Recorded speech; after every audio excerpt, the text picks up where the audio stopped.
रौद्र रस की परिभाषा और इसका एक उदाहरण आज अपन जानेंगे, लेकिन मैं आपको 3 उदाहरण बताऊंगा और सबसे सरल उदाहरण बताऊंगा ताकि हमारे बच्चों को आज के बाद रौद्र रस का जो उदाहरण है उसको ढूंढने में, समझने में कोई कठिनाई ना हो। आइए तो सबसे पहले रौद्र रस वास्तव में है क्या, इसको समझते हैं। तो देखिए रौद्र रस, ठीक है, जब कोई भी व्यक्ति है ना कि आप आंख लाल देखो, आंख लाल होना या फिर शत्रुओं को ललकारना,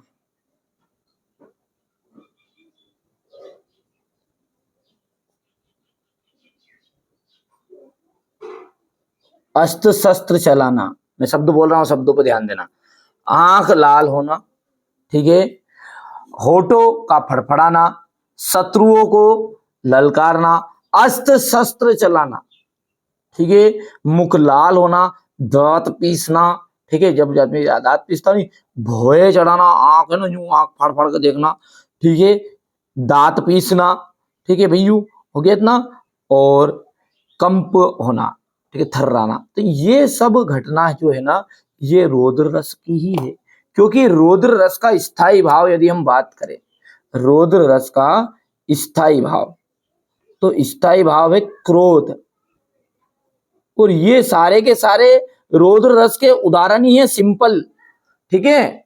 यदि ये कोई एक नंबर में या फिर कोई इसी चीज में आए ना, ठीक, कभी कभी रिक्त स्थान पर आंख लाल होना क्या रौद्र रस का उदाहरण है, तो भैया हाँ, क्योंकि जब जिसको पढ़ते से देखते से ऐसा लगे कि क्रोध आ रहा है,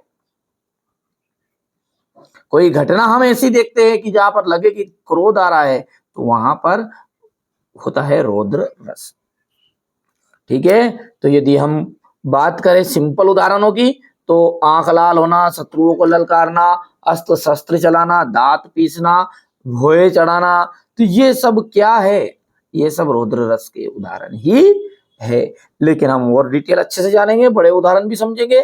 तो रौद्र रस की परिभाषा, सबसे पहले परिभाषा को देखो। जब किसी काव्य को हम पढ़ते हैं, सुनते हैं या देखते हैं, जब हम किसी काव्य को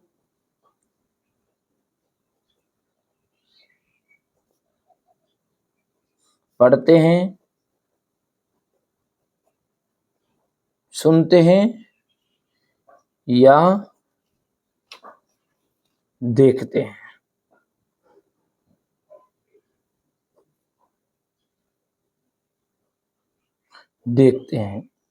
तो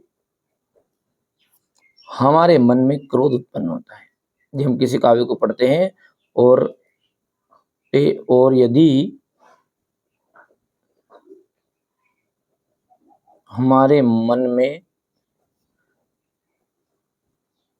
क्रोध उत्पन्न होता है, क्रोध उत्पन्न होता है,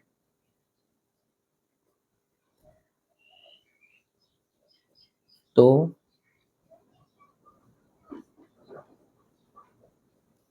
इसे ही क्या कहते हैं, रौद्र रस कहते हैं।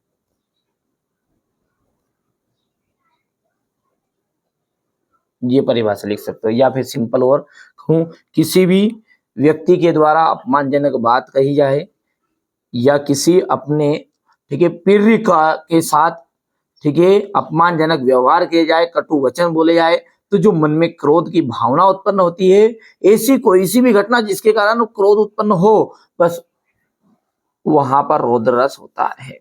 उदाहरण की हम यदि बात करें, उदाहरण बहुत ही सिंपल है ना, यहां पे आपको ध्यान से देखना है। ये उदाहरण है, सुनत लखन के बचन कठोर, परसु सुधरी धरे कर घोरा, ठीक है, यहाँ पर कठोर आए हैं, गलती से लिखा है उन्होंने ना, गलत है ये, कठोर नहीं कठोरा। सुनत लखन के बचन कठोरा, परसु सुधरी धरे कर घोरा, अब जानी देर दोष मोइन लोगू, कटुबाधी बालक बद जोगू। यानी कि जब ऊपर दिए गए सीता स्वयंवर का है ये दृश्य और लक्ष्मण द्वारा मुनि परशुराम को भड़काने और क्रोध दिलाने का यहाँ पर प्रसंग है। ठीक है, परशुराम जी के क्रोध को इतना बढ़ा देते हैं कि वहां बालक लक्ष्मण का वध करने के लिए आतुर हो जाता है। उनकी भुजाएं फड़फड़ाने लगती है। यहाँ देखकर दरबार में उपस्थित सभी राजा थर-थर कांपने लगते हैं। तो यहाँ पर मतलब क्या है, क्रोध है। और ठीक है, तो ये आपका हो जाएगा भैया रौद्र रस। पहला आपको समझ में आ गया है, ये उदाहरण आपके सामने है। ठीक है बाबू, चलिए दूसरा देखते हैं। श्री कृष्ण के सुन वचन अर्जुन क्रोध से जलने लगे।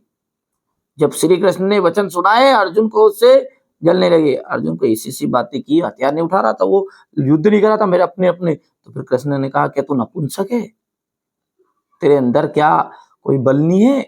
ऐसी सी बातें जब तीखी मारी ना तो फिर अर्जुन क्रोध से जलने लगे। सब शोक, यहाँ पे सील नहीं है, सब शोक भूल अपना भूलकर करतल युगल मलने लगे। संसार देखे अब हमारे शत्रु रण में पड़े, करते हुए यहाँ घोषणा हो गए उठकर खड़े। तो यहाँ पर भी क्या है, इन पंक्तियों में क्रोध है। तो क्रोध है तो भाई साहब यहाँ पे रौद्र रस है। यहाँ पर अगला देख लीजिए उदाहरण। रे नृप बालक काल बस बोलत तो ही ना संभार, दुनई समुद्र उपरारी विदित सकल संसार। रे नृप बालक काल बस बोलत तो ही ना संभार। बालक तू काल के बस होकर अपनी जुबान को संभाल के नहीं बोल रहा है। देख इस धनुष की ओर, इसने त्रिपुरारी में पूरे त्रिलोक में न जाने कितनों को ठीक है वशीभूत कर दिया है। ये ठीक है बालक तू, ठीक है भैयू, तू क्या है अभी मेरे क्रोध से वाकिफ नहीं है। तो ये चीजें हैं। ठीक है बेटा, आराम से आपको रौद्र रस की परिभाषा लिखनी है कि जब हम किसी काव्य को पढ़ते हैं, सुनते, देखते हैं तो क्रोध जब उत्पन्न होता है तो वहां पे रौद्र रस होता है। या फिर दूसरी परिभाषा में बोल रहा हूं सिंपल, कि जब हमारे किसी प्रिय या फिर किसी घटना को देखकर ठीक है अपमान या किसी व्यक्ति का अपमान किया जाए तो उसके मन में क्रोध की भावना जागृत हो जाती है। बस वो क्रोध की भावना जागृत हो, ऐसी घटना कभी पर हो तो वहां पर रौद्र रस होता है। ठीक है, तो ये मैंने आपको सारी चीजें बता दी है, 3 उदाहरण भी बता दिए। स्क्रीनशॉट नहीं लिए तो ये स्क्रीनशॉट ले लो। ठीक है भैया, यहाँ से और ये। ठीक है, हमारे बच्चों को अच्छे नंबर आए, बस यही हमारा उद्देश्य है। हमारा और कुछ उद्देश्य नहीं है। लगे तो सब्सक्राइब करो, नहीं लगे तो कोई दिक्कत नहीं, सब्सक्राइब भी मत करो, पर खूब पढ़ो यार, खूब मेहनत करो, अच्छे से तैयारी करो। चलिए तो मिलते हैं अगले वीडियो में।